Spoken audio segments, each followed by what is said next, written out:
Late हो गई class में। अब ध्यान से मेरी बातों को सुनो।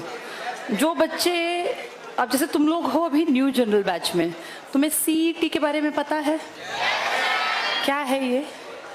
Common eligibility test. किसी भी गवर्नमेंट जॉब को अगर तुम चाहते हो करना तो उसको पहले फर्स्ट स्टेज में कॉमन एलिजिबिलिटी टेस्ट पास करना है। इसके बाद दूसरा टेस्ट होगा। दूसरा टेस्ट सिर्फ वो लोग दे पाएंगे जिनका सीईटी पास है। और सीईटी पास से भी बात नहीं बनेगी। पता है क्या कर रखा है? जितनी वैकेंसी है, मान लो 500 वैकेंसी आई, तो सीईटी पास वालों को वो कह रहे हैं हम 4 गुना बुलाएंगे। मतलब कितने आदमी? 2000। सिर्फ इतने लोग टेस्ट देंगे। अब प्रॉब्लम क्या है कि जो सीईटी में टॉप पे हैं वो जहां जहां वैकेंसी मिलेंगी सबको भरेंगे। मान लो ये एक वैकेंसी आई, फिर दूसरी वैकेंसी किसी और की आ गई 700, तो वो 700 में 4 गुना 2800। इस 2800 में 2000 तो वही मिलेंगे क्योंकि जो पिछले जो टॉपर थे। फिर तीसरी वैकेंसी आई 400, फिर 4 गुना 1600। क्या ये 1600 इन 2000 वालों में से ही होंगे? और क्या, वही टॉपर हैं। अब प्रॉब्लम क्या है? वैकेंसी जितनी आ रही हैं इसमें एक ही तरह के बच्चे रिपीट होते जा रहे हैं, तो ये बहुत बड़ी दिक्कत है। सरकार इस चीज को भी समझ नहीं रही, शायद जानबूझ के समझना नहीं चाह रही। तो सीईटी, बेटा ये सुन लो, तुम्हारे भी काम आएगा ये। अभी मैं लेट क्यों आई हूँ? सीईटी के लिए बहुत बड़े लेवल पे कुछ बच्चे कोशिश कर रहे हैं जो कि ज़रूरी है। अभी तुम्हें समझ में ये बात कम आएगी।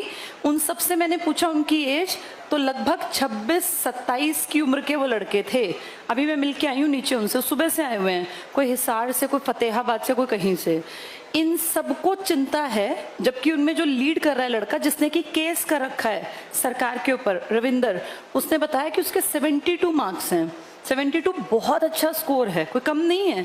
लेकिन वो 72 में चिंतित है क्योंकि उसको लग रहा है कि अगर मैं 72 में नहीं आ पाया किसी में तो फिर तो मेरी तो लाइफ खत्म हो जाएगी, क्योंकि मेरी उम्र तो भैया 25, 26, 27 साल हो गई।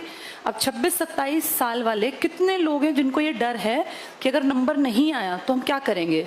एक दिक्कत। दूसरी दिक्कत, सीईटी सरकार ने कहा था हर साल होगा। 3 साल हो गए इस बात को, अब तक सिर्फ एक बार लिया। और एक बार लेने के बाद रिजल्ट की अगर मैं बात करूं, इस सीईटी का फायदा क्या हुआ? तो इसका कोई फायदा ही नहीं हुआ, क्योंकि इसके बेसिस पे अब तक एक भी नौकरी नहीं लगी। सरकार ने कुछ किया ही नहीं।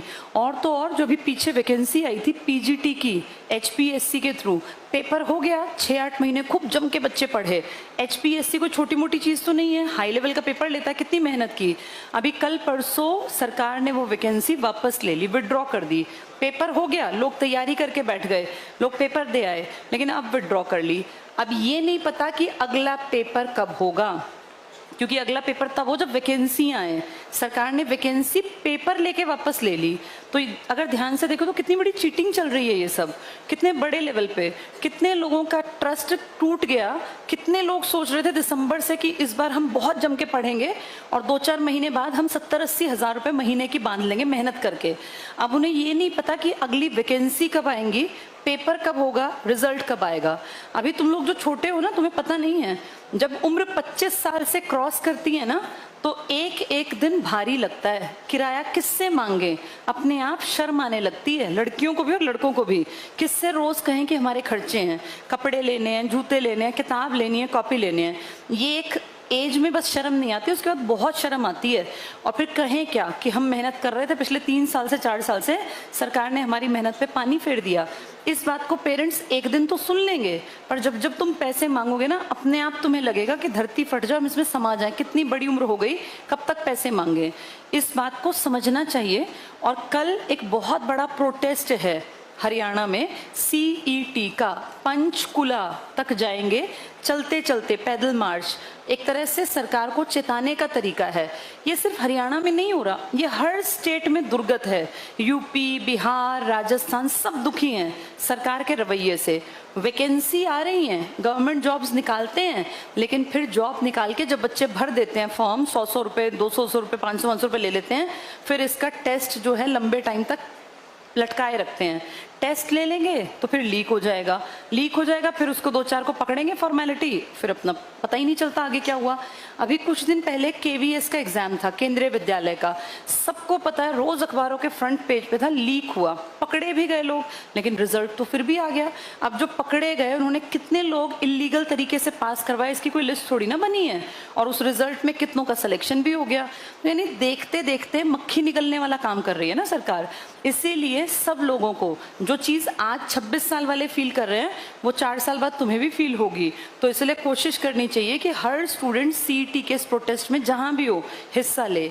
कल हमने आईसीएस में इसीलिए ऑफ करने का प्लान बनाया कि जितने मैक्सिमम स्टूडेंट्स हो सकता है उनको जाना चाहिए।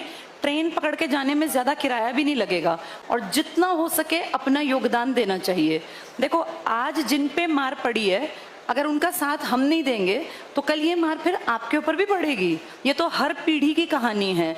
इंडिया में ये बात समझ में नहीं आती। जैसे पहले किसान दुखी थे तो किसानों की तरफ ध्यान नहीं दिया, बीच में अग्निवीर का टॉपिक आया था, कितने लड़कों ने सुसाइड किया, उनकी वीडियोस भी थी, तब भी ज्यादा लोगों ने ध्यान नहीं दिया। अब खिलाड़ी बैठे हैं, जैसे कम्युनिटी दुखी हो रही है, सारी स्टूडेंट्स कितने दुखी हैं नौकरी की इच्छा रखने वाले। ऐसा नहीं कि पेपर नहीं हो रहे हैं पेपर। सेंट्रल लेवल पे देखना जरा, सीजीएल का पेपर दिसंबर में हुआ, रिजल्ट आ गया, अब दूसरे तीसरे की तैयारी कर दी। यानी अगर सरकार काम करने पर आए तो सरकार काम कर सकती है, सरकार के पास सारी पावर है। दिल्ली में और बाकी जितनी जगह यहाँ कैसे पेपर हो रहे हैं, तो अगर ये स्पेशल कोई एक सरकार गड़बड़ कर रही है ना तो उसके खिलाफ लोगों को खड़े हो जाना चाहिए। इसमें कोई पीछे हटने की जरूरत नहीं है, क्योंकि सरकार को ये चेताया जाना जरूरी है कि लोग एक हैं, और अगर सरकार गलत करेगी तो लोग इकट्ठे होंगे। कल जितने स्टूडेंट्स हो सकता है, लड़कियां भी बेटा, क्योंकि देखो किसी भी जब आंदोलन की बात करते हैं ना तो लड़कियों के होने से आंदोलन में मजबूती आती है। लड़कों को तो डंडे मार के भगा देंगे, लड़कियां हैं तो 10 बार सोचें कि भाई ये बड़े लेवल का प्रोटेस्ट है। तो लड़कियां भी जितनी मैक्सिमम हो सकता है उन सबको जाना चाहिए। अपने ग्रुप्स बना के और ट्रेन पकड़ के जा सकती हो, वहां जितने ज्यादा पहुंचोगे उतना ज्यादा फायदा होगा, और हक तुम्हारा ही है, लड़ाई भी तुम्हें लड़नी पड़ेगी। चलो कल हम क्या टॉपिक पढ़ हो गई क्लास में, अब ध्यान से मेरी बातों को सुनो। जो बच्चे, अब जैसे तुम लोग हो अभी न्यू जनरल बैच में, तुम्हें सीईटी के बारे में पता है? क्या है ये? Common eligibility test. किसी भी गवर्नमेंट जॉब को अगर तुम चाहते हो करना तो उसको पहले फर्स्ट स्टेज में कॉमन एलिजिबिलिटी टेस्ट पास करना है, इसके बाद दूसरा टेस्ट होगा। दूसरा टेस्ट सिर्फ वो लोग दे पाएंगे जिनका सीईटी पास है, और सीईटी पास से भी बात नहीं बनेगी। पता है क्या कर रखा है, जितनी वैकेंसी है, मान लो 500 वैकेंसी आई तो सीईटी पास वालों को वो कह रहे हैं हम 4 गुना बुलाएंगे, मतलब कितने आदमी, 2000, सिर्फ इतने लोग टेस्ट देंगे। अब प्रॉब्लम क्या है कि